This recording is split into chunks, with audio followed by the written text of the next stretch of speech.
All right, good evening. Welcome back to Third Rail Thursday. Derailed here with me, Denny, or N Scale Dystopia. I'll tell you something, this has been a month for me, not in a bad way by any means, but it has been a busy month, which means I haven't been down here. So that accounts for the different setup. This month, my work has been, as I said, crazy busy. For those who don't know, I do work in the creative industry. I'm very fortunate. You might call me art director, creative director, principal, something like that. And this is a conference time of year for us. And so we do an awful lot of work getting ready to host big conferences, hotels, and all that sort of stuff. And so it has been just like 12 days straight, 12-hour days getting things done. And there certainly is, pot of gold at the end of that rainbow, which is some time back. So I'm not worried about that. But what it means is I just haven't been downstairs working on much of anything. That said, still doesn't mean that nothing got done, because in the past 30 days, I have deployed my merry band of robots to do a lot of work for me. So doing some laser stuff and doing some 3D printing. And so what we're going to look at tonight is I am going to experiment with trying to paint some concrete. If anyone has seen maybe on one of the last videos or maybe on my Instagram post, I completed 3D printing the passenger barn for my Union Station. And so that's a series of metal girders and all of the platforms. And I have somewhere in the neighborhood of 40 platforms that I'm going to need to paint to look like concrete and weather them before I install them. And so that's a little bit of what we're going to get into tonight. And so, yeah, do a bit of current events, take a look what's going on. I've got some planning I've been doing. I've been playing with the laser cutter. So actually there's a lot going on. It's just I haven't been down here doing much of this thing.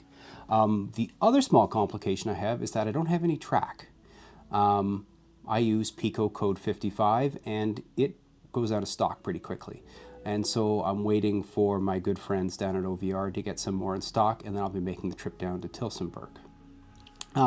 Before we go any further, though, I do think it's important that I say hello to everyone who's joined us already. So I guess we're doing a Timbit. So Kris at Go Via or Go Home, you get the Timbit tonight, first in, first Timbit. Todd, James at Dundas Junction, Dwight at Curly Express, Brian Ferguson. Who else we got here? John, Steve 87th, PSAP, Mark at M&M Rails, Curly, Floyd, JSK Miniatures, Awesome Possum, which still Brad, but still probably one of my favorite names on here. Kraus Rails, how you doing, Brian?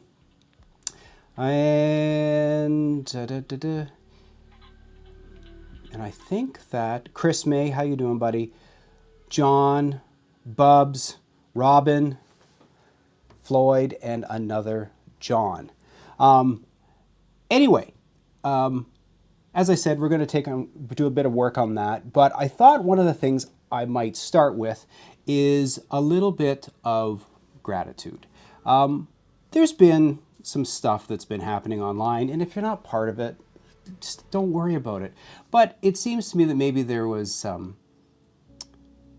some elevated exchanges between people, and it seems to me that there's maybe a sort of a side to the hobby that kind of gets a little bit ugly. It's a small side, but it causes a lot of problem, and the response and seeing how people reacted to that was amazing, because people don't like to see that sort of stuff. And so I just want to double down on that and say, you know what, I have been the recipient of an awful lot of kindness, and I haven't met a person yet in this hobby that has been objectionable to me.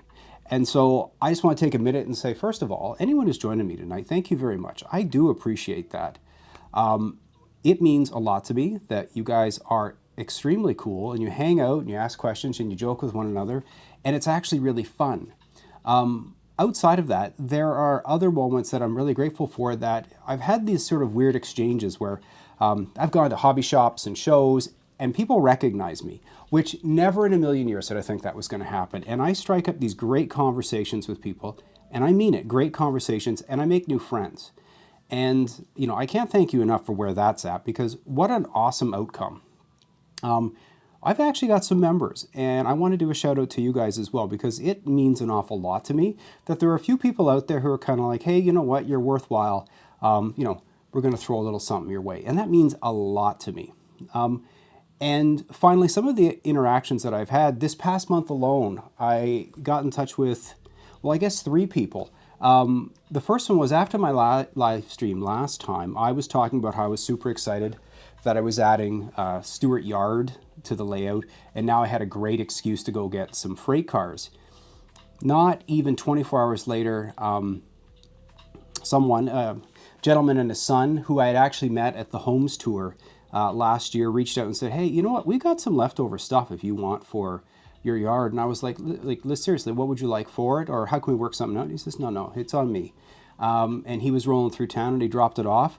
So, I have about, I don't know, at least a dozen CP boxcars, and it's perfect because I need something to practice heavy duty weathering and graffiti on, and I'm happy to do it with these, and it's a great addition. Not to mention, I don't mind beating up on CP a little bit, because outside of the passenger stuff, it's CN number 1, CP number last. And so you guys know who you are. I thank you very much for that. The other thing that happened is that I was down at the hobby shop and I was picking up some track, and I got approached by someone who said, hey, are you that guy? And I said, yeah, I'm that guy. And we struck up a conversation, and we still are talking online. And he was asking me, he said, are you planning on modeling any of the TTC in the layout? And I said, yeah, no, I'd like to maybe put the subway car or the street cars back in and such. And he said, do you have any buses? And I said, no, not yet. And he said, well, you do now. And he got me a bus, and he did a couple of little things. And again, out of nowhere, unprompted and amazing. And so I think I just want to point out that, watching that there was some stuff this week that was rather disheartening, I'd rather just double down on the fact that there are a lot of people who are amazing in this hobby, who are just part of a community. And thank you very much. And thanks for keeping everything high and light and happy. So, and in the middle of the stream, Windows wants to do a Windows update. See you later. Anyway, where to start for this evening? So first of all, I guess what I would say is, you guys probably saw about the platforms, and we'll get to that in a minute. But one of the first things I was doing was that I was thinking about some of the things that I want to do around Union Station.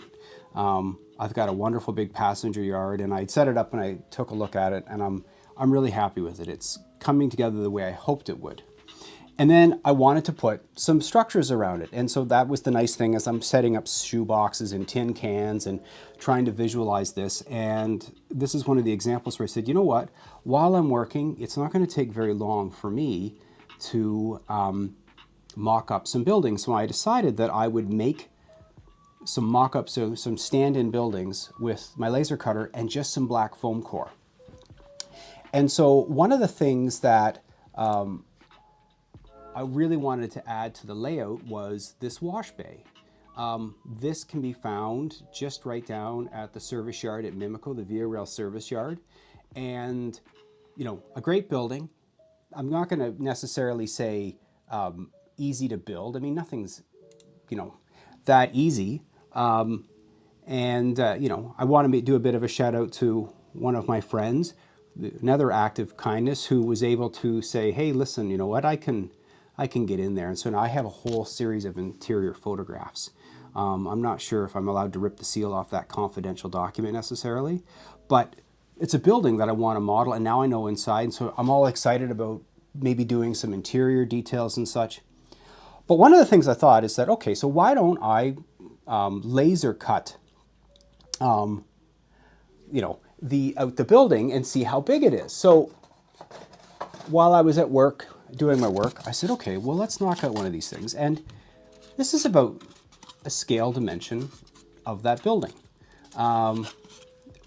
Let's remember that rail cars go inside there, but it's about, at this point, about 25 feet tall And I forget how long I measured it out to be, but it's at least 60 feet long, at least, probably 100 feet long. And so I went and just set up a really simple template, put it in the laser cutter. Laser cutter will go through foam core. It's probably dangerous, but it goes through foam core super fast. And I've now got this stand-in building, and I put out in the layout, and I was like super pleased with myself. I'm like, that's going to be fun to model. The building itself has got this sort of really strange ribbed concrete exterior texture, and I think that that's going to be, you know, fun to try to duplicate. I've got a couple ideas how I'm going to do it, and good challenge, fun challenge. And so the second building I thought that is just an obvious one for this yard is, I guess we would call it a fueling center or a fueling shed. It's sort of like an open air, it's got two lines going through it. Apparently it's just been finished renovating, sand towers, etc. in there, and this is an iconic landmark. When you're on the train, when you're traveling around the area, this is something that you can see 4 miles, and it's like, I would love to add it. And so I measured it out, and I've lost track sometimes that you get used to buying little models for every scale. And so that shed is enormous, or enormous by the standards that I have. You know, anytime I've ever purchased or built a building, it's always things like a farmhouse, or let's say a water tower, coaling tower, and they're all, honestly, even the biggest apartment buildings are about this size. And you're like, wow, look at the size of that apartment building. And this doesn't even scratch the surface of how big buildings are. And maybe that seems obvious to you guys, but I just lose track. And so this thing, that's the size. And I'm blown away with how monstrous this is relative to what I'm used to. Now, you know, you put the engines inside of it, it makes perfect sense. It fits almost 3 full-length engines. That makes perfect sense. This is correct. But, man, and so I put in the layout, and suddenly the layout doesn't feel so big anymore, because I realize if this is how big that service area is, I can only imagine how big an apartment building is going to be, like a proper skyscraper. So that's actually been fun. I'm going to probably pare this down a little bit, make it just a little bit shorter, and I'll probably need to make it a little bit narrower, but I am going to try to keep this in the spirit of what it is. And again, super fun to build one of these. I don't think I've seen anybody scratch build that fueling depot before, and I guarantee you anyone who's in this area knows exactly what it is. So that's going to be, I'm looking forward to that. Oh, hey Pat, thanks for joining. And Steve, Trackside Mike, keep it on the track, buddy. Robin, Floyd, UCLC, well, LLC. That's easy. Compress it down to 1 or 2 engine lengths. That's the thing. It is only 3 engine lengths, but yes, I will compress it down. Yeah, Curly, it is long. I did not expect that. You know, one of the things I did when I was doing the last layout is I thought, well, maybe I'd like to do a version of Toronto Union Station in real scale. And the platforms on that are about 1 kilometer long, and the station itself is like 700 feet long. I didn't realize that even Union Station that big, which is probably why if you've ever been in Toronto Union Station, it's easy to get lost and the thing doesn't make any sense. That's because you're walking through about 19 football fields by the feeling of it. Anyway, so that's what I started with doing. And then one of the other things I was working on was starting to work with the laser cutter, and I'll show you here. And working with 1.5 millimeter thick balsa plywood. Now, this is a new material to me. I found an easy way to find it and get it. And the way that the layout is going to be built, or my vision of how the layout is going to be built, is that around the outside perimeter of the layout, I'm going to have modules or blocks or whatever you want to call them, so that I don't have to work on the layout. I'll see if I can explain here. I got my little model. So on the layout, all of the tracks in the front of the are all super accessible, nice arm's length. The layout is high, but when you get back into these areas here where all the buildings are, some of this is about 42 inches deep, and that's pretty much impossible for me to reach without any part of my body just wiping out like Godzilla the front of the layout here. And so what I want to be able to do is I really want to basically make, let's say, foam blocks that are 20 inches wide, let's call it. They'll be about 6 or 7 inches deep. And for each of those blocks, put the roadways on, put the sidewalks on, and so that you can put structure, so you can work on these blocks and take them back and forth from the layout and then be able to put your buildings or backdrop buildings on it. So that way I am here on this desk or another desk working on these things as opposed to breaking my back leaning over the layout. Certainly when I designed the layout, there was people who said to me, like, that's pretty deep. And I'm like, yep, I know it's deep. I'm going to try to offset it with this. And so when it comes to the laser cutting, I've been working on these sections that potentially become the face of a retaining wall. And so I'm building in the retaining walls with, let's say, some foam or some masonite, but they're not detailed. And the idea here, I could take something like this, take 2 or 3 of them, sit at the workbench, I can detail them, paint them, graffiti them, add details, and then I can just take them to the layout and glue them on. And because they've got quite a bit of flex into them, they can sort of contour along the layout, and there's not a lot of problem with that. The second thing is that I've been working on etching with the laser as well, which means for anyone who isn't quite aware, there's certainly laser cutting and then laser etching. And so what this represents is the laser is set at a power or a speed that doesn't blow right through the wood, and it etches it in, and I want to see what it looks like when we're painted. So I'm going to throw some concrete on this as well. I don't know if you can see this detail easily, but over by the Bathurst and Spadina Bridge, they have this sort of like little retaining wall detail, these sort of like Art Deco-y things. And so in anticipation of doing stuff around Union Station, again, some more test things. And so again, this is where the robots have been working for me while I've been busy with other things. In terms of the other parts that I was doing, you probably saw in one of the last videos, but for anyone who hasn't, I've been working on the girders that go over top of the Union Stations, what they're actually called the car barn. That's the historic part of Union Station. It's actually designated historical. And so I use an FDM printer, and I apologize that this isn't, it's not the most, you can't really see this very well. But an FDM printer has certainly got some limitations. Its detail work is not quite as nice. It is technically slower, but the net benefit is that it doesn't stink, it's not toxic, and there's no cleanup.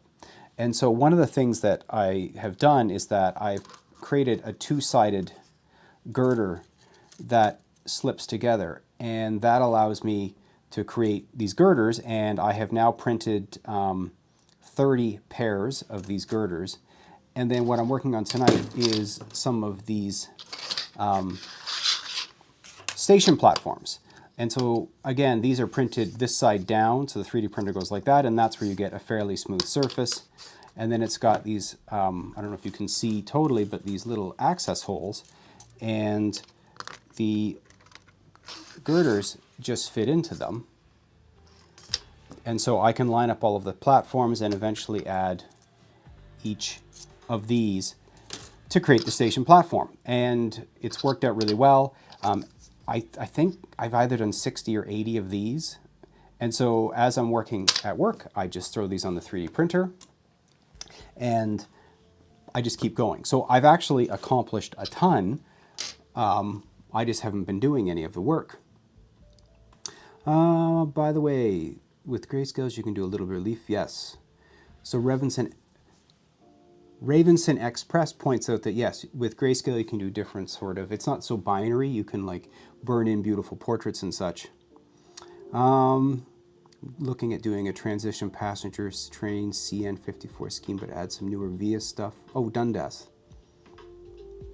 The way you went around those limitations is very impressive. Listen, so again, the FDM printer, I really like. It suits me. It is clean. It's not messy. It's slow, but it works out really well for me. Krauss rails, I don't have it here. That's clean. It's a more expensive laser. It's not as perfect, but it's... Yeah, you know what? I think to sort of point out the comment here, the laser cut I have is quite budget. It works really well for me. The 3D printer is quite budget and it works really well for me. There are some amazing things out there. My friend Tim works in a manufacturing facility that makes large-scale models, and some of the things they do with good laser cutters and 3D printers is crazy to me. It's just raster engraving, so more rough surface than real laser engraving. All right, so what I want to get to tonight then is I want to work on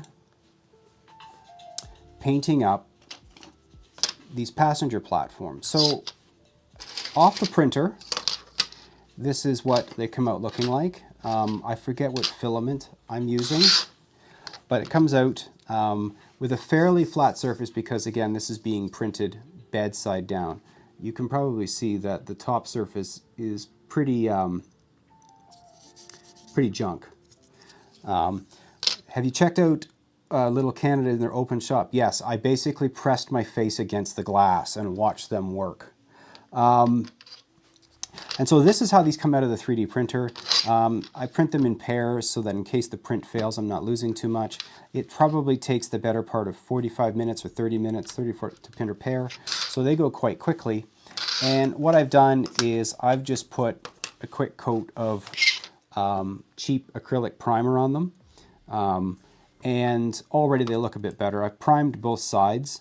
And what I'm looking to do then is to try to create a more realistic concrete texture on the top surface. And so I've been messing around with different techniques, and I've watched a number of videos from a bunch of other people who are doing the exact same thing. And one of the things that struck me with all of their videos is that they want to sponge paint, which I'm fine with, and they also use at least 2 colors when they do this. And I've already done some testing with that, and it does work well.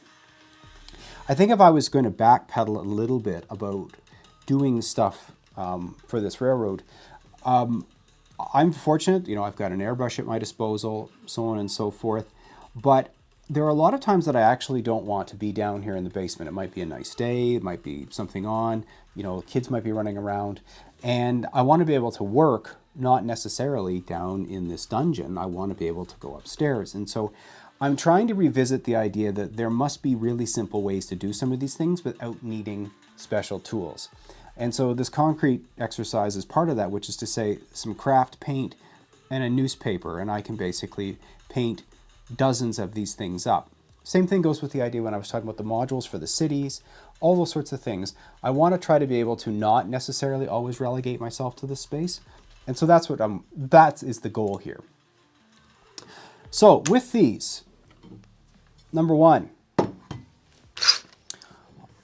if you don't already know, I'll impart a little art school wisdom. Always mix your paint on something white because that way it looks like the color it really is. Just going to have you checked out, little canvas. Any reason you primed the back? Yeah. The reason I primed the back, maybe I'll use the other camera angle.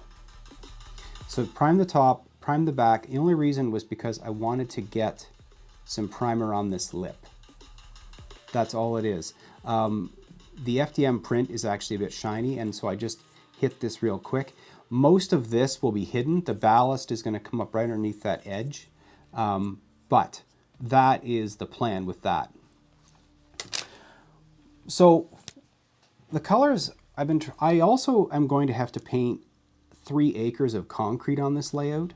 And so I'm trying to basically standardize some colors so that always looks basically the same. And so for so far what I've picked is that this is Craftsmart paint. I got this at Michael's. I'm not, it probably isn't great because it was very affordable. But I'm using Fog Gray and Suede. Now, this paint isn't as nice. I mean, it's just craft paint, so it isn't as nice, period. But I will say the folk art paint, pardon me, is better. It's thicker, better coverage. But for what I'm doing, these will be great. And I am going to just be sponging these colors on over and over again. And on some of the tests that I was doing, I really like the effect of it.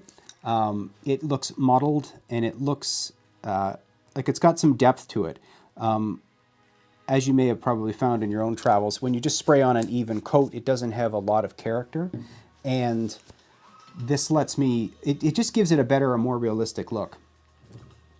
So I'm going to work with two colors, two separate sponges, and I'm going to start putting on coat after coat of paint and just basically keep working through this while the conversation I'm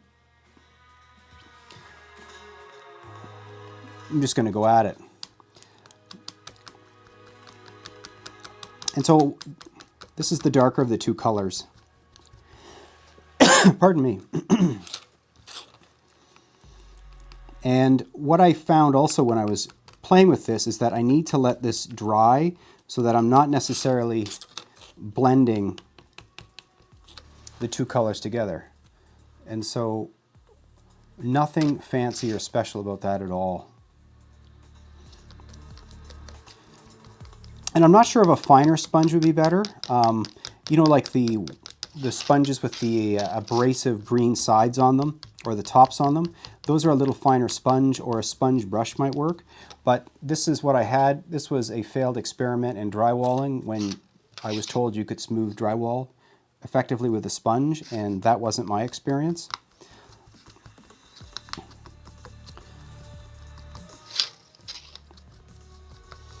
And as a final touch, when I get this all painted, then I'm going to add the yellow safety margins to this. And so there's the first three done. And then I'm going to experiment with this. So this again is wood. It's been etched, and I'm curious to see how the details hold up. So all of this again using the cheapest gray primer I could find. And I'm curious, I really don't want to get it on my new cutting mat. Big investment there. And I'm not happy with this Union Station being etched on there. I just wanted to see how it turned out. That's not what would necessarily be on a station portal, but I thought, well, you know, we'll give that a try and see how it turns out. And where thing cheap paint has worked. B2 Productions, yeah, I've had a lot of success with cheap paint. I did go to art school, and there was a significant difference between good and bad paint when you were doing things like classical portraiture. But I have found, generally speaking, for model making, the cheap paint has worked out pretty well. All right, so there is the first haphazard color applied. And we're going to let that sit for a couple seconds because it just needs to dry. My new concrete base paint is Artmine's Milk Paint Cocoon. Yes, you know what? Jason Jensen recommended this paint in his channel. Yeah, I don't seem to have the same variety of paints that Jason has access to. That's for sure. The wood should absorb the paint more. Yeah. Yes, it does, Kris. It's gone pretty well. But that said, because this is being sponged on and a relatively thin coat, I mean, this is almost completely dry at this point. I'll give that another second. One of the other things maybe that is new to the layout room is this. So this is a new work table that I guess, kit bashed, we'll call it. I have a little desk. You've maybe seen it in the videos, and it's cute and adorable, and it's too small. But I don't necessarily have room for a bigger desk down here to work on. And so I went on Facebook Marketplace and I discovered that there was like an old church that had a bunch of these tables, and this is like your standard craft table, like when you go to a train show. And so I picked it up for 20 bucks. The thing is built in the 50s, so it's bulletproof, and it's exactly this long. Like the camera frame captures the entire table. So it's 40 inches wide, it's 30 some odd inches deep, and it's got foldable legs. So for tonight I can do this, and then when I'm done all this work, I can fold the legs in and I can stuff it back in the corner. So it's actually really freeing to have a nice new workspace. I have been, suffering's not the right word, but I have been suffering with a little desk for quite some time, and I'm happy to sort of like upgrade it to a big table. So the cutting mat was worth more than the table.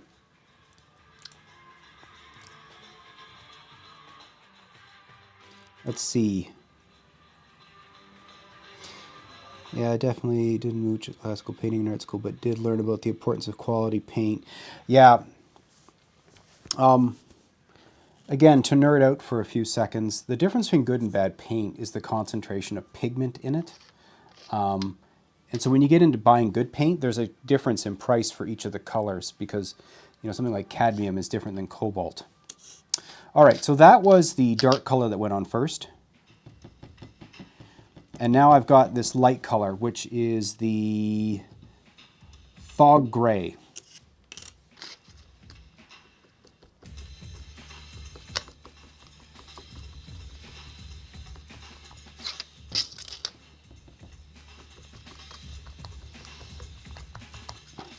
And maybe it's important to note that this is not a thick color, like I'm not applying tons of paint. That's why it's also drying really quickly.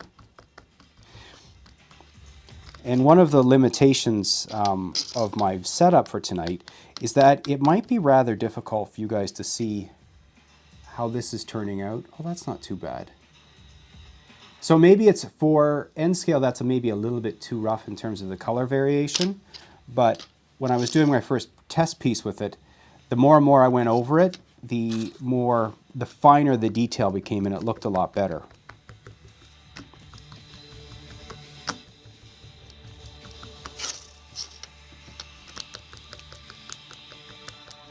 And I guess the other motivator for this is I want to try to do something that I would consider to be good enough. You know, because as I said, I have so much concrete I need to do. And I don't mind that. This is an urban layout. And one of the things I'm going to be looking at sooner than later is about planning roads and highways, because that was another thing I've neglected in the past. Just in the same way that the, oh, look at that. Just in the same way that I was really surprised at how big that maintenance building was. I didn't realize how big roads are when you start measuring them. And so I'm going to try to come up with a bit of a primer to say, so that when you put a road in or design a road, it's slightly more realistic because you consider how much room it takes. But then secondly, so that, at least in my case, highways and byways look more realistic because they more closely represent the prototype. You know, in the past, it's usually just a matter of like lay down some joint compound in a width that you think is right and paint some lines on it. But I'm going to try to lean in a little bit more to the idea about seeing how big they need to be more, or how wide each lane needs to be and realistic. And I'm going to do it, I think, for N scale. Man, that actually looks pretty good. All right, I'm surprised. Just back into this. Just going to drop into the comments here. Oh yeah, I definitely do much classical painting. They don't build furniture like they used to. Listen, I'll tell you something. When I cut this table, the comment was they don't make furniture like they used to. When I dropped the skill saw through this to cut it down, I could smell cigarette smoke come out of this thing. So double-edged sword. It is tough as hell, and it's also it has absorbed everything that it's been exposed to in the last 50 years or so. And the surface on the top is pretty rough, so that's why there's a cutting board on it.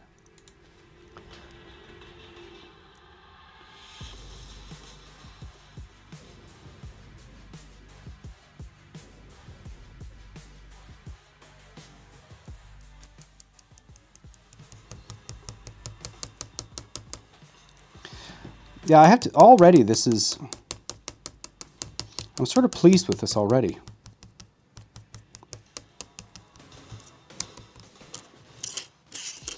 Okay, so at this point, let's see, let's get that up. At this point, we've got one coat of light, one coat of lighter at this point, we'll say. Yeah, layers are the best way to find the quality. Toronto Union Concrete is 95 years old. John, yeah, 100%. I don't think the concrete that makes its way out into in front of the UP is that old, but the rest of it certainly is. JSK Miniatures, downtown Toronto lanes are about 3.3 meters wide. Yeah, Jay, you would know. For anyone who isn't familiar with JSK Miniatures, he has been on this. Well, quite frankly, I fully admit that he's had a great idea where he's 3D printing streetcar rails and then covering them with adhesive copper strips to use it for stained glass, or I think that's what you use it for. And I am blown away with how good it works. He's got a working, tight radius streetcars dropping out of a 3D printer and some tape. It takes more work than that, but that's the principle that's going on. And again, when I'm going to work on my own city, I'm going to probably install streetcar rails again, but I'm probably going to make them non-operational. When I went down to, again, the homes tour, there was a really large layout as part of that. And when I saw it, they had fake streetcar tracks, so like non-operational streetcar tracks built into the streets, and they looked really, really good. On the previous version of this layout, I did build in some working streetcar tracks, and I would say that the biggest challenge I had with them is that the streetcars themselves are fussy, fussy, fussy, and it just didn't bring me a lot of joy. So this time around, I'm probably going to do it as something that's a little more aesthetic.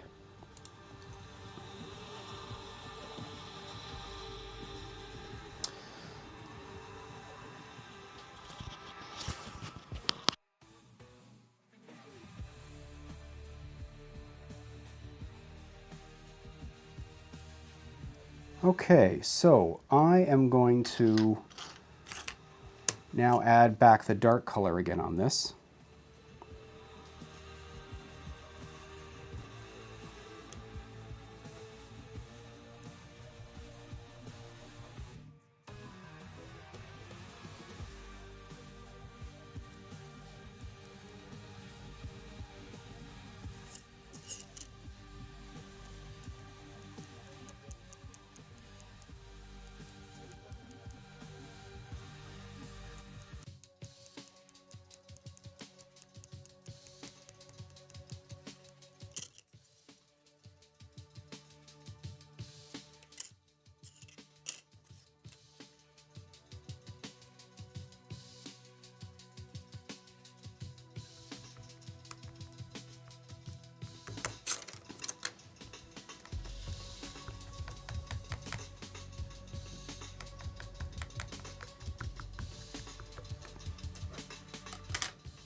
Good evening, Mr. Approach Medium. Nice to see you. A fellow N scaler with reinvigorating a beautiful urban layout.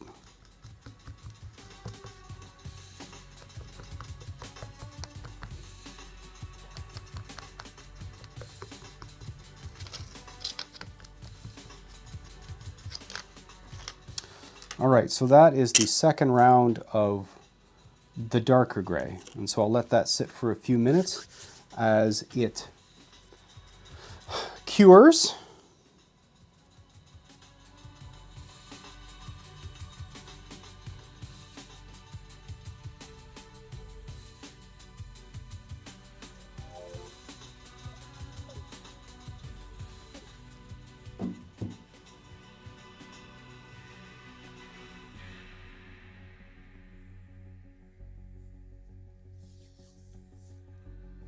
Yes, Mr. Approach Medium has a channel. You should go check it out. Very talented modeler. And he's got a second sort of bit of hobbies, which has to do with, well, he could explain it to you better, but yeah, it's worthwhile.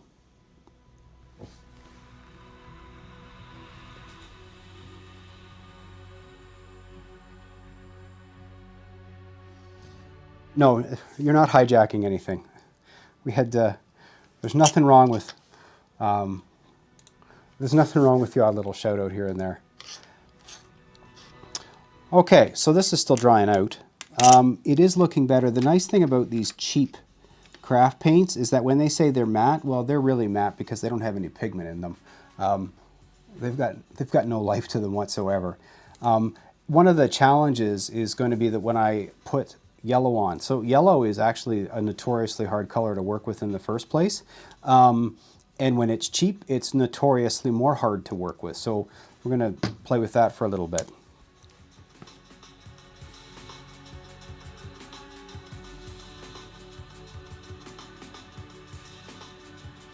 Welcome, Fire Turtle 75. Oh man. All right, so we went dark, light, back to dark. I'm going to keep just doing a little bit of light on this. I'm not unhappy with how things are looking at this point. I'm not sure if there's much value in taking it any further. I think what I will do though is I will do some variations on some of these different ones and go a little heavier and a little lighter.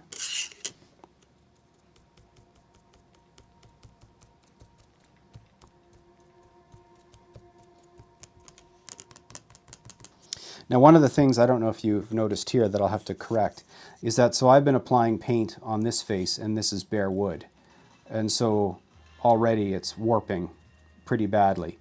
Not such a big deal if I glue this onto something, but for the time being, just to keep in mind that as the paint dries, it's causing a bit of havoc with it. So I think what I'm going to do is I'm going to do sort of different strengths and applications. So I'm going to try to remember that I'm going to go light, medium, and heavy. So this one I'm just going to continue just to put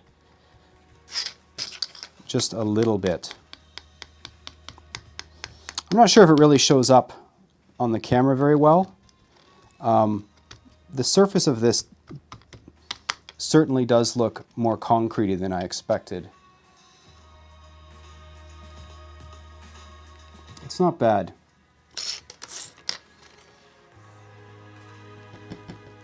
So this one's going to be medium.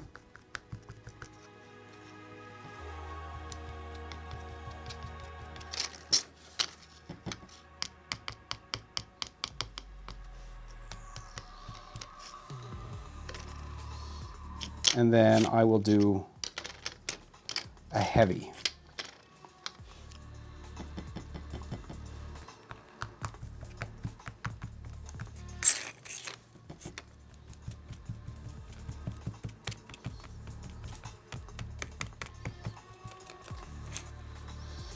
So I'm not sure how well that shows up in the camera. Yeah, it basically doesn't show up in the camera.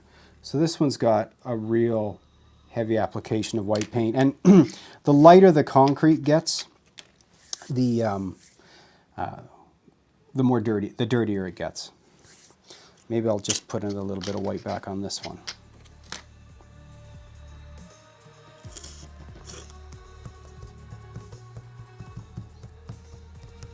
So I'm not happy with the fact that this is etched, and I'm happy it's not picking up any paint, the etch station word on it.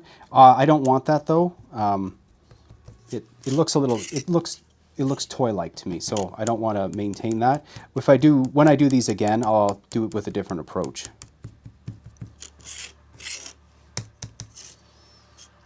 The wood is nice though. I understand why Jason Jensen does almost exclusively wood kits. It just behaves with paint so much nicer.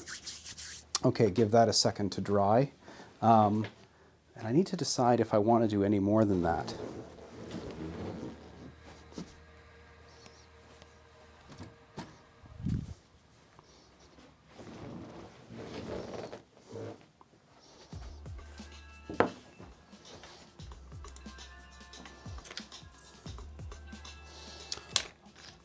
I mean, in a sea of concrete, it's hard to argue with this.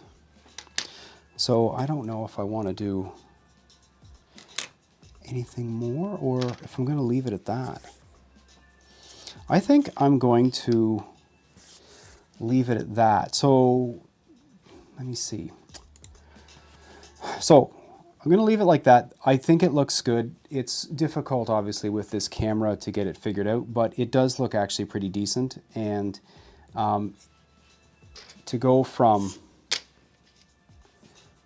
this to that with some crafts paints and a sponge and to look pretty good, I'm happy with that. Again, that way I can just like sit myself down and work out this anywhere I want and try to bang 3 or 4 of these out at a time.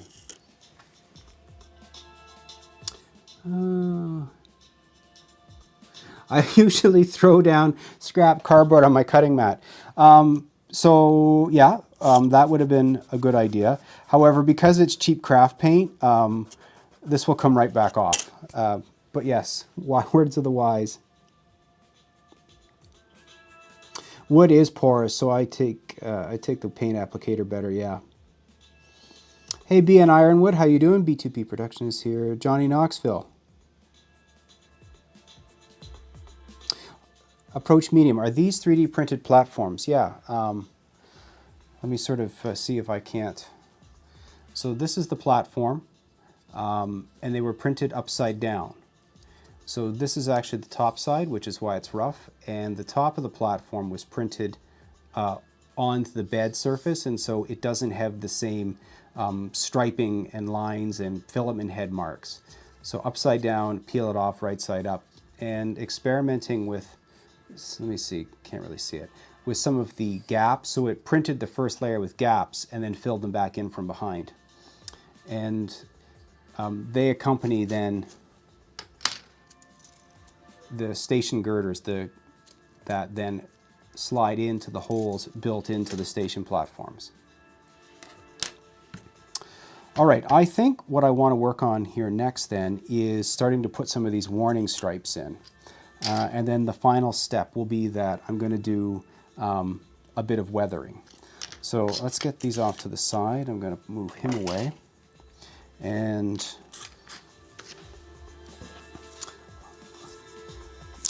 in a perfect world, I would let this dry a little bit more, but I am notoriously impatient. And this is for science, basically, at this point. Actually, if it rips off the paint, it's not such a big deal. And of course, you know, I can't get this lined up because you all are watching.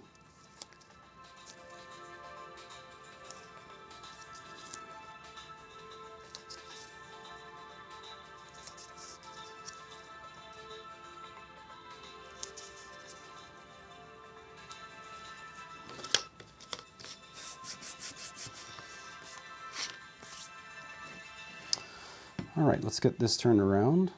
Those little guys are done. So yellow paint, as I said, is really challenging to work with. And I would have liked a slightly darker or orangier shade. They were out. Anyone who's played with yellow paint, so what happens is if you mix yellow paint with black, you get green. And so when you have anything that's in this color range, these sort of light gray colors, typically what can happen is the yellow is actually going to turn cool. So instead of being warm, it's going to turn into a cool version of yellow, and you'll probably feel like that just doesn't look right, and that's because its color has changed a little bit. Again, yellow paint is cheap yellow paint is notoriously poor for coverage. And so again, I'm going to dab this on because I don't want it to be airbrush perfect. And I'm definitely going to have to do a few color coats. Yeah, you can't really see it, but I mean, it immediately looks like a lime green paint on this. And I'm going to go around the corner on this too.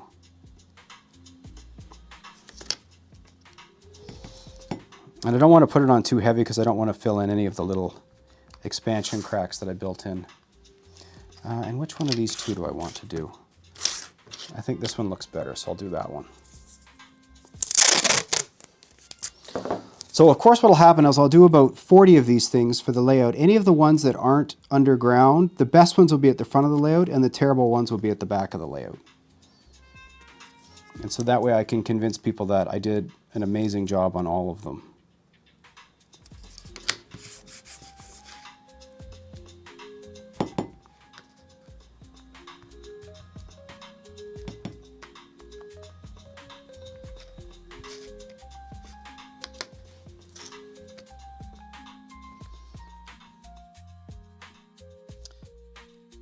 And if you're wondering why I'm picking to use a sponge, it's because I don't want to drag the paint with a paintbrush, again, into these little expansion grooves. I want to be able to preserve them,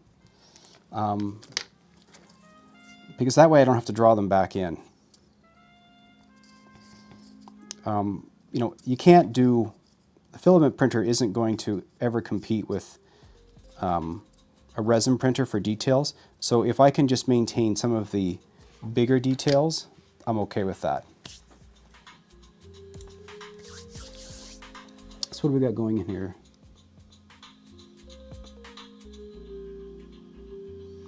Yeah, Johnny Knoxville, the 3D prints that have all the grooves,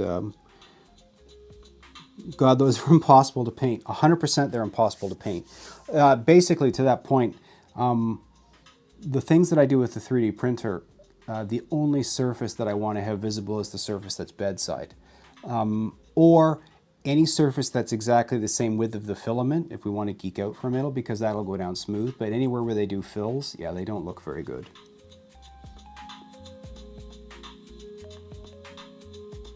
What do we got here? I always think that I'm pretty good at weathering until someone else's, I see someone else's work. Oh, well, it's nerve-wracking because, you know, I'm doing it live. So we'll see how that works out. All right, back to the painty.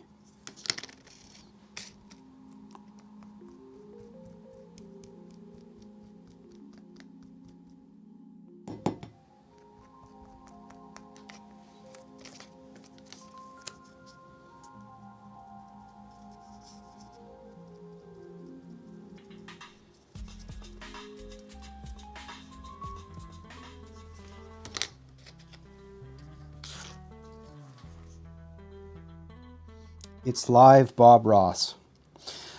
I think that man has a more even temperament than I do. You know, so far I haven't thrown one of these across the room.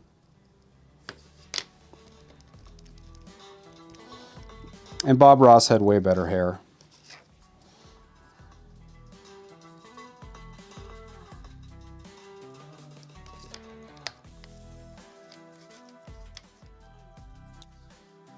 What do we think? Is that enough yellow? Do I want to just go for it?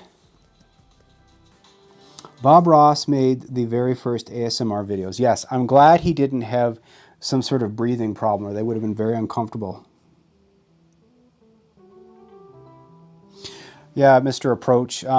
These could be the ones in the back. So again, the camera's not going to show it.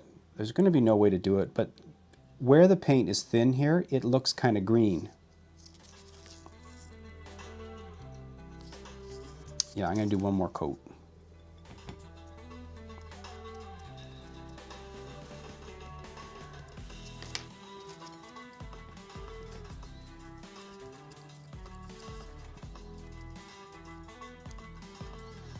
All right, so let's rip that off.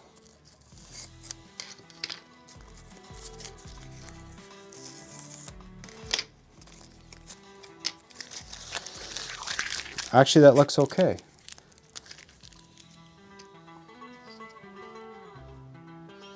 Again, I apologize, it's not going to show up very well. But I'm really okay with that. Okay. Probably what I'll try to do is take a picture of this later and put it on maybe as a community post or put it on my Instagram page. So I'll give that a few seconds. And then what I'll do is I will mask the other side and get the paint on the other side.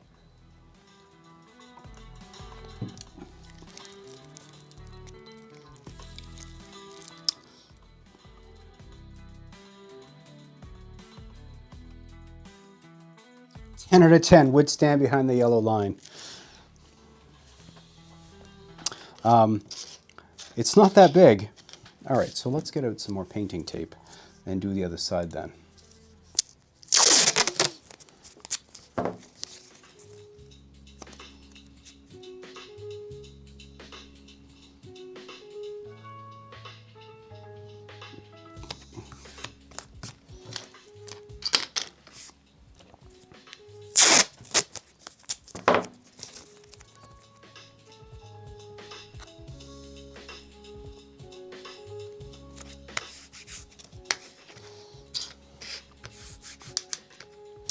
And hopefully,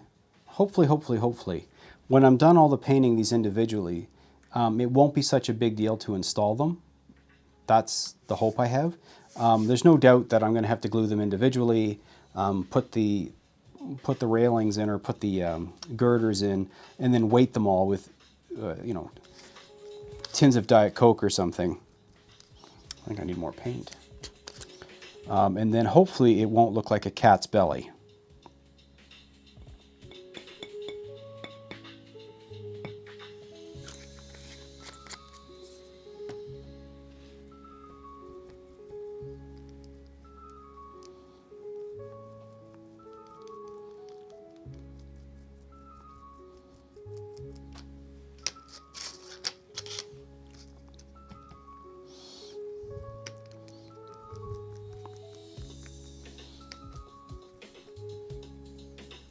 And again, going back to the colors that I picked,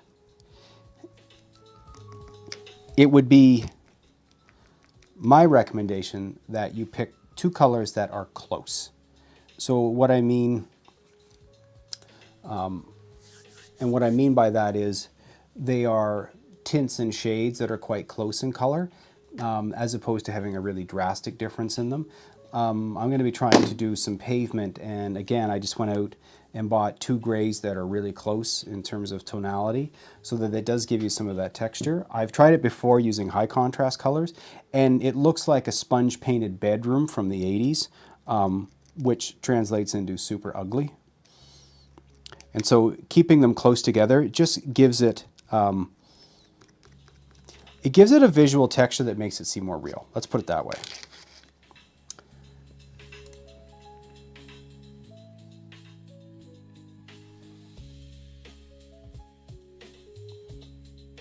Stuart 87th PSAP, could you put down a white layer? So the answer would be yes. However, what I really wanted to do would be put down a either an orange or like a burnt sienna, like a warm color. That'll make the yellow a lot warmer. I find that when you get the white, because the yellow is, again, got such poor coverage, generally speaking, it's going to look lighter than you want it. Like a lot of them turn out really canary yellow. Bottom line is it looks kind of wimpy. Probably the color I would have loved to got would be school bus yellow. But they didn't have that.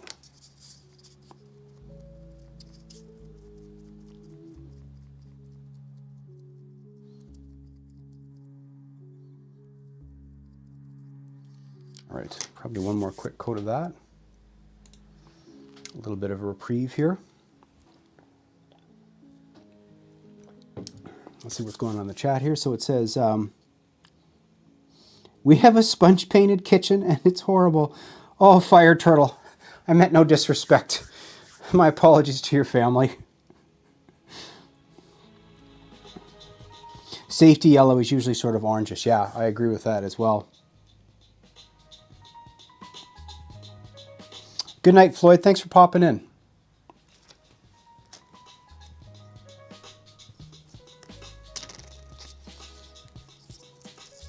Actually, you know what?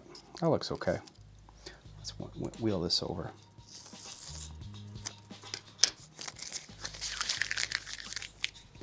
So let's see. It's not, oh, okay, that's maybe the best angle you can get. So not bad at all.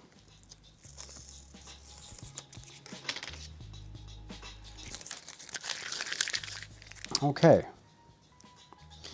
The other nice thing about using sponges is I'm not cleaning these, I'm throwing them out.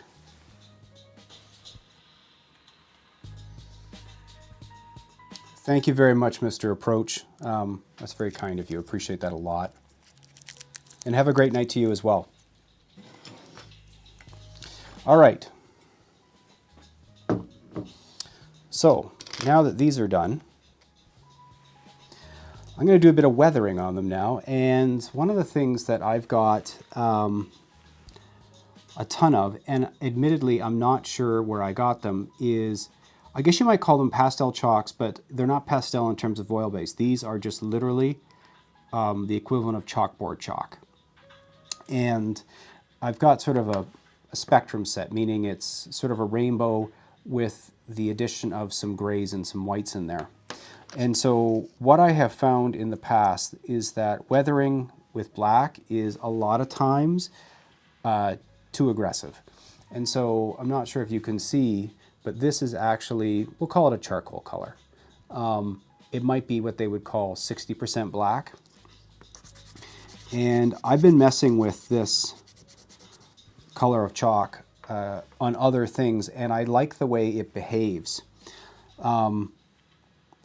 And so looking at what other people do, generally speaking, it feels like around the cracks is where there's a bit of weathering. And so this is just the chalk powder and the porous surface, and I'm just going to go in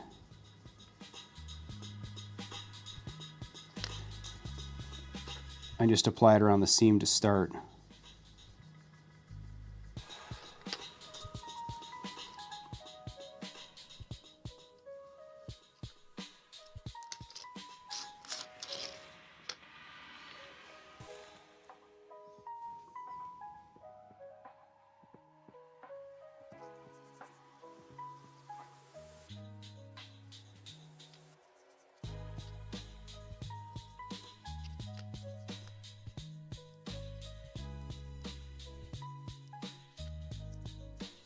So again, future me needs to figure out a way to get a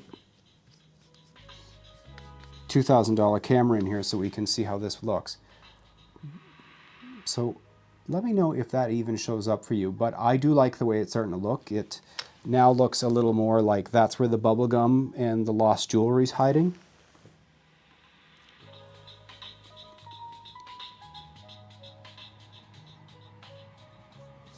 Hearing you say Spectrum made me think of Bachmann Spectrum and their price gouging. You know, Pat, funny you mentioned that. So, of course, Bachmann is releasing the N Scale Siemens charger. And I've decided I will not be getting it only because I can build a second layout for the cost of the actual charger. I hope someone that I know buys it, and I hope they come to my house and we can play with it. And if that's something within the, your ability to get that thing, God bless you. I would love to see it. I will buy you coffee. But unfortunately, I think it's out of the realm of things that little N Scale Dystopia will be investing in at this point in time.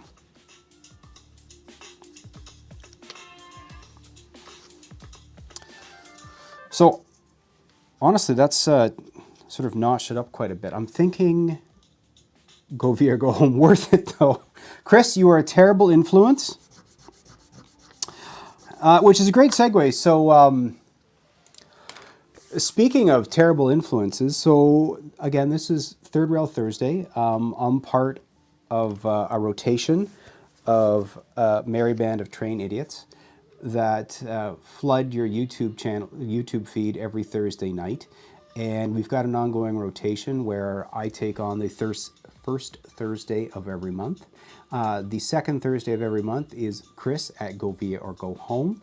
The third Thursday of the month is Mark from M&M Rails. And then the end of month wrap up is Go Via or Go Home again at something called GVO After Dark, which is sort of like a digest of everything that happened that month. It's typically Mark and Kris arguing about handrails and paint schemes and lamenting about what they don't have. But yeah, every week we do our best to sort of show up and add some entertainment to an otherwise lonely Thursday night. So you know what? Tune in next week to see Kris. All right. Let's see here. You could build a dystopian basement empire with the cost of the Bachmann Venture set. The only thing a slightly less expensive or more expensive than Bachmann trains is plywood. Yes, the car alone is $300. I'm just looking at the engine, $495. And, you know, certainly one of the considerations, if you haven't figured it out yet, is that, so I'm in Canada and we don't necessarily have a very strong dollar right now. I think we're sitting at 65 cents, 64, 63 cents. So when the retail US dollar price is 300, you can only imagine what that jumps for. And yeah, that's not it's not a defensible purchase in my life right now.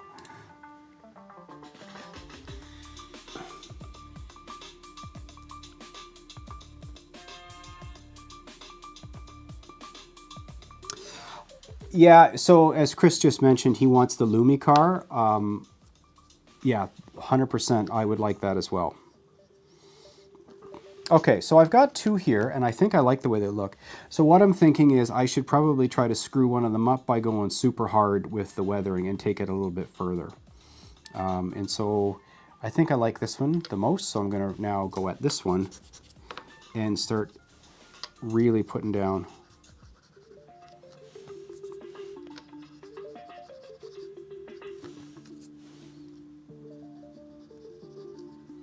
Some more weathering. Actually, geez, that doesn't look bad at all. Got to channel my inner Jason Jensen.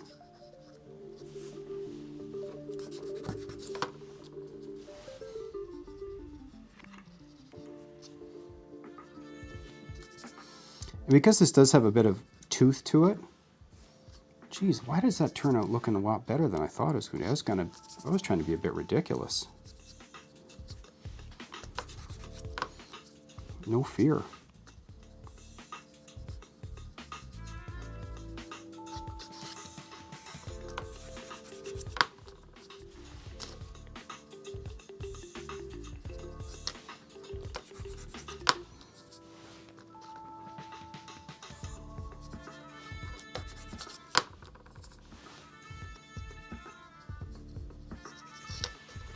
Huh.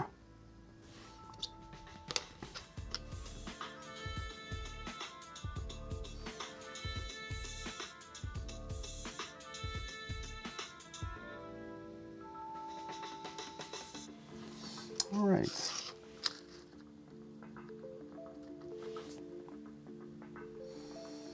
So I think you can see there the difference. So I've been a little bit exaggerating with around stuff.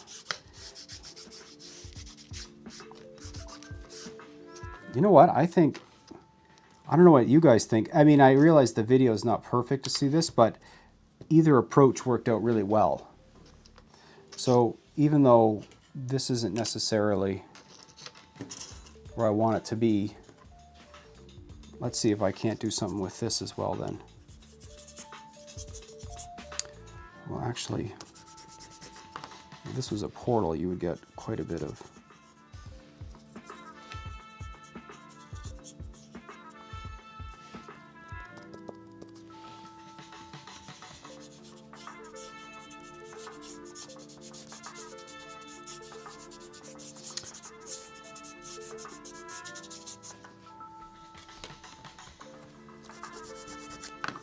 Let me see, probably kind of smudgy around the bottom. I think that works. Probably next time I wouldn't use 800 grit to try to saw off some chalk, but again, it's what I had. I wonder if I can just write right on it. Well, that's not bad.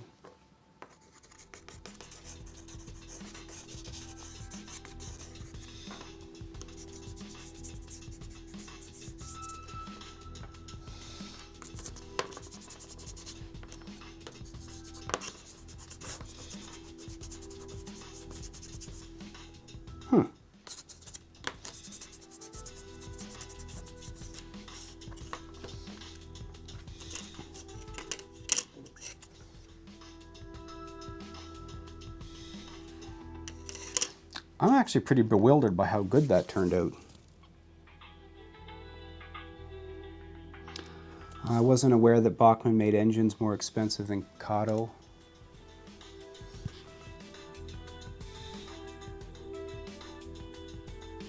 Yeah, thank you, Carly.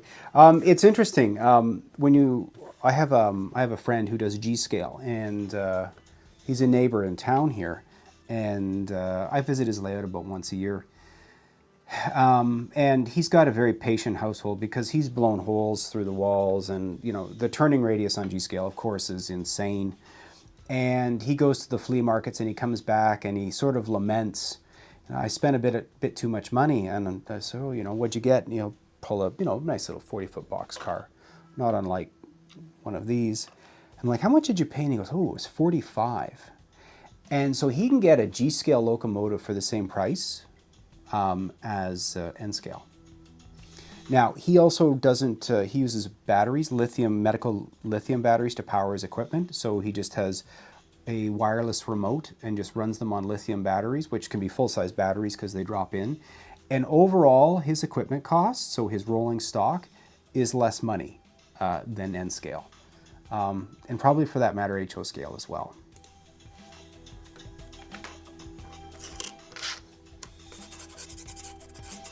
So again, just gonna put the chalk on. Okay, so I'm gonna come back over. So what happens if I do that over here? Huh, maybe that's a bit too much, but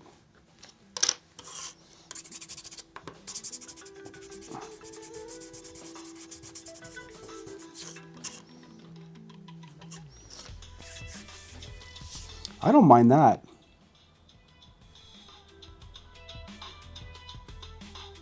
Fire Turtle, I know.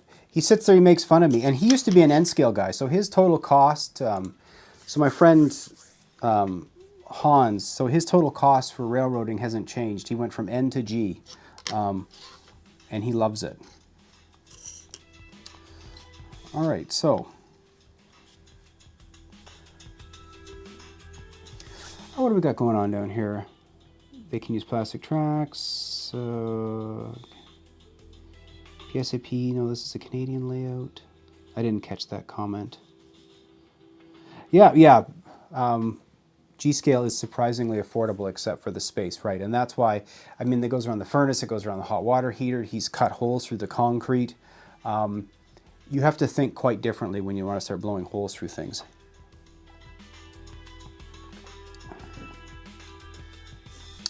Well, you know, I'm pretty pleased with how that turned out. So as a before and after, so that's the before, the fresh off the print deck. As I said, I gave that a coat of gray primer, and then in the course of the hour, not even, talking with you guys, they've turned into this. And I'm happy with this. If I was going to say one thing about it,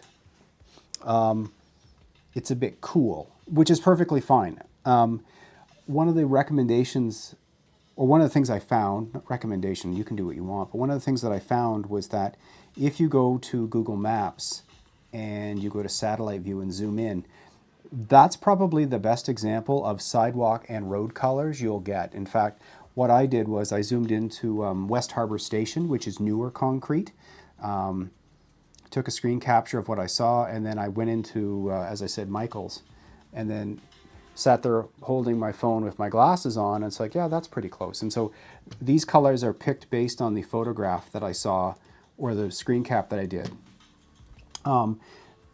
Sort of to, if I wanted to backpedal a little bit, someone had mentioned about, earlier tonight I had mentioned about how I was working on making these scale stand-in buildings, speaking about Google Maps.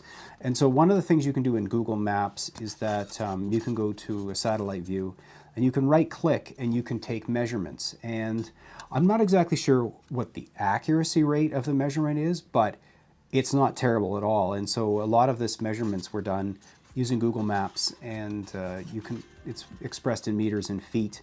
And for N scale, feet is like the maximum thing. I don't care about 5'4". It's 5 feet or it's 6 feet because 6 inches is 1 millimeter. So that's how I managed to get the width and length of the buildings. And then if you flip over to Google Earth, so Google Maps, which you know, Google Earth, which people use a little bit less, you can zoom into a part on the map, and wherever you put your cursor on top of the building and then beside it, it will show you the elevation difference. Now that, I don't know how close that is, but what I can tell you is that it estimated that this building was, I think it was 4 or 5 meters tall, which is about 25 feet, which seems to check out. And then as I got some more photos of it, that seemed pretty close. Again, for N scale at least, it's kind of horseshoes and hand grenades for some of these things, because a difference in a millimeter or a foot or so is really going to be pretty negligible when you're taking a look at it.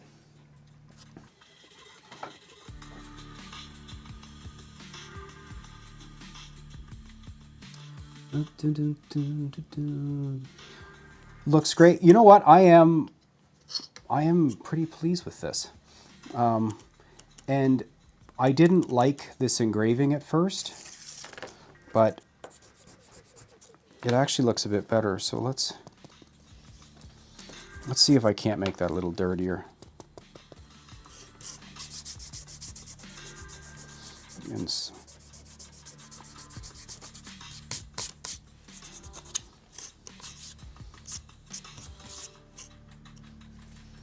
I would probably add some black for exhaust on that.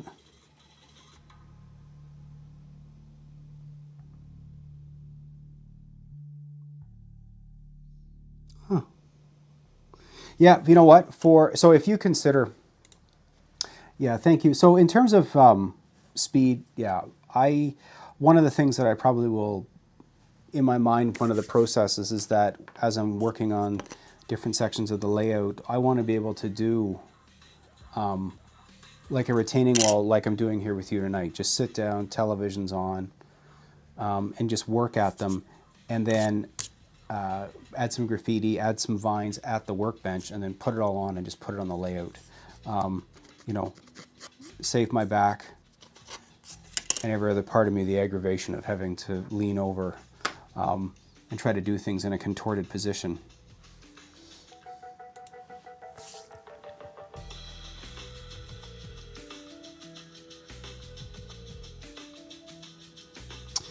Well, you know what? You know, Pat, the black exhaust, why don't we just hold tight? Let's see if I can't find my black chalk real fast here and see if it doesn't make a bit of a difference.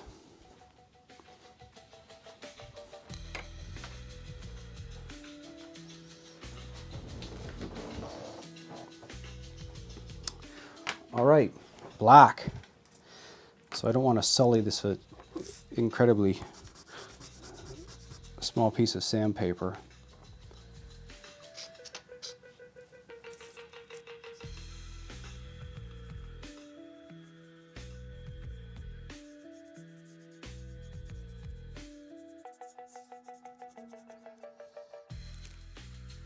I think I should just go for it.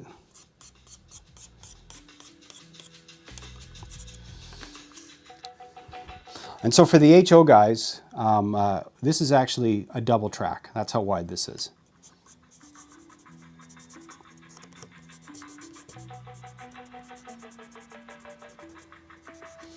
So you can see that the black where I scrubbed it in isn't quite as nice.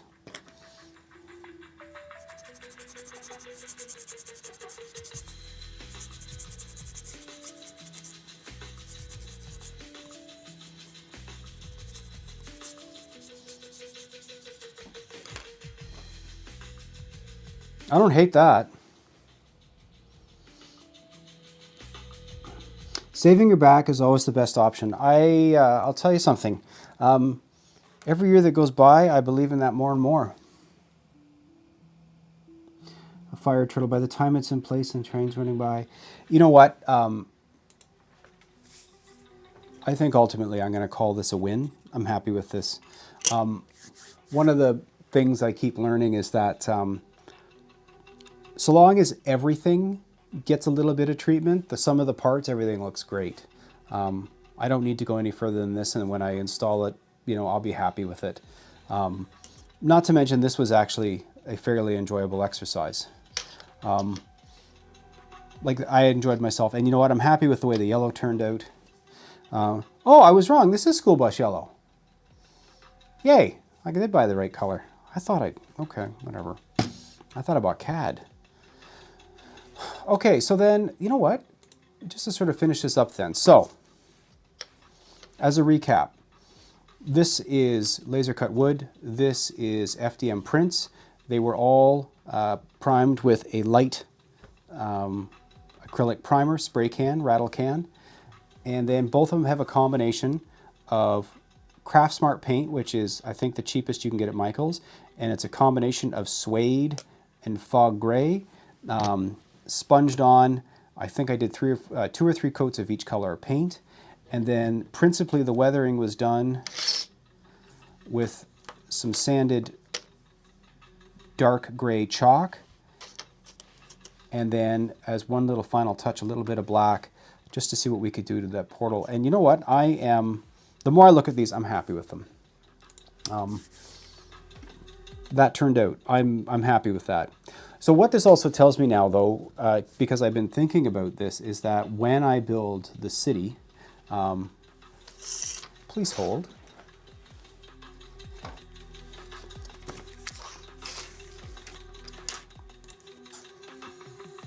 So when I start adding my city, oh, I'm missing the city.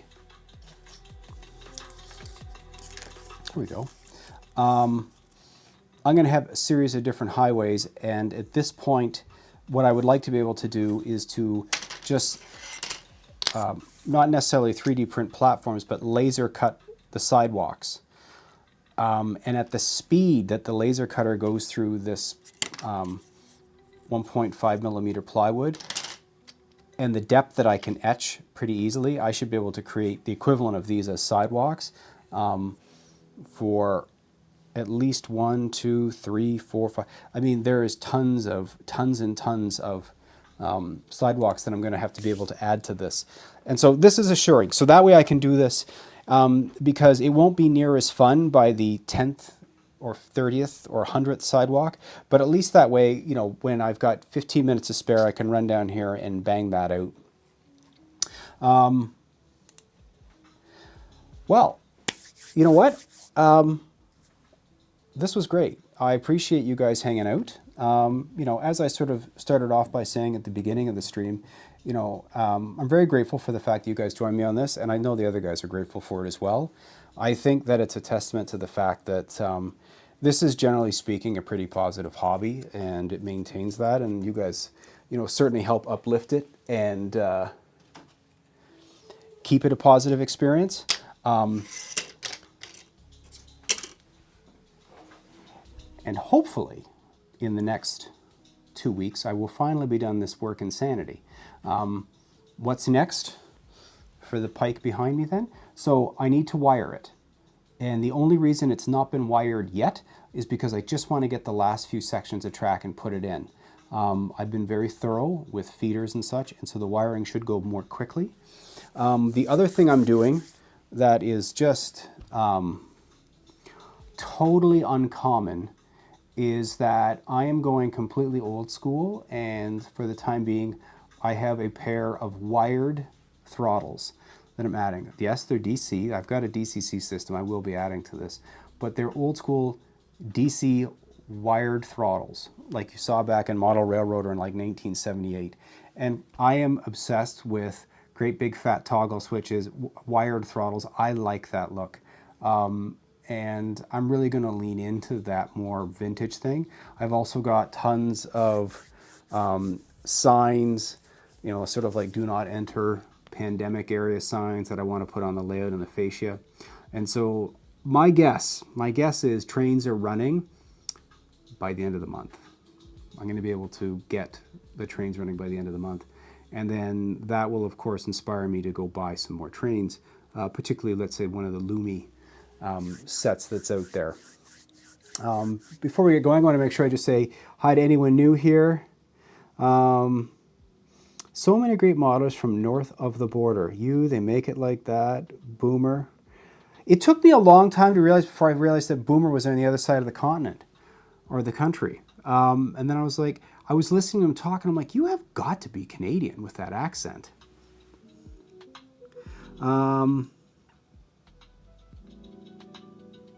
Mental motivation for Fire Turtle. Yeah, you know what? It has been, one of the things, when I tore this layout to start over again, I think one of the things that's been, oh my God, has been slightly frustrating and challenging is I really do like building structures and buildings. And so I've spent an awful lot of time doing bench work, a little bit of scenery, then back to bench work. And so, the idea about being able to do some building, some kit bashing, some scenery, some graffiti, this sort of thing at the workbench means that while I'm slowly going around and getting this operational, I'm still working on scenery stuff so that there's a lot of variety. This is the time of year being, I don't know if, I think Blue Monday's already passed, but sometimes the motivation can wane pretty quickly because at least up here, winter can start to kick the snot at you and it sort of fades. And so being able to have some variety is actually really helpful. So I think that's where I'm going to leave it for tonight. So yeah, thanks for tuning in. I appreciate all of you. Hopefully over the coming weeks, I'll have a proper update for where the layout is at. And make sure next week you join in for another thrilling episode of Third Rail Thursday with Kris. And thank you very much.